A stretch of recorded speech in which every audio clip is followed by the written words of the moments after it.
Gunung Lawu yang menghantui. Gunung Lawu adalah salah satu gunung yang paling indah di Indonesia, dengan pemandangan yang spektakuler dan udara yang sejuk. Namun, gunung ini juga memiliki reputasi sebagai tempat yang angker dan misterius. Dua orang pendaki, Riku dan Andi, memutuskan untuk mendaki Gunung Lawu pada suatu malam. Mereka berencana untuk mencapai puncak gunung sebelum matahari terbit dan menikmati pemandangan sunrise yang spektakuler. Namun, ketika mereka mendaki, mereka mulai merasakan sesuatu yang aneh.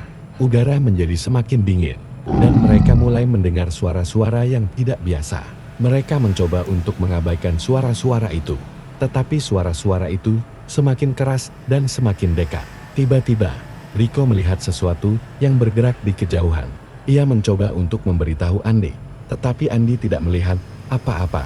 Riko menjadi semakin ketakutan dan ia memutuskan untuk kembali ke base camp. Namun, ketika mereka mencoba untuk turun, mereka menyadari bahwa jalan yang mereka lalui sebelumnya telah berubah. Mereka menjadi tersesat di gunung dan tidak tahu bagaimana cara untuk kembali ke base camp.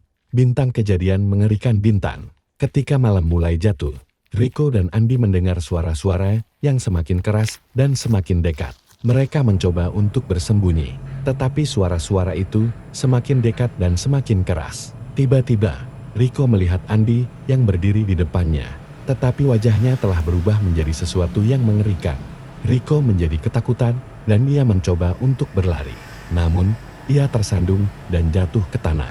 Ketika Riko sadar kembali, ia menyadari bahwa ia telah berada di base camp, tetapi Andi tidak ada di sana. Riko tidak tahu apa yang telah terjadi pada Andi, dan ia tidak pernah melihat Andi lagi. Akhir Bintan, Gunung Lawu tetap menjadi tempat yang angker dan misterius, dan banyak orang yang tidak berani untuk mendakinya. Riko tidak pernah menceritakan tentang kejadian itu kepada siapapun, tetapi ia tidak pernah melupakan tentang pengalaman mengerikan di Gunung Lawu.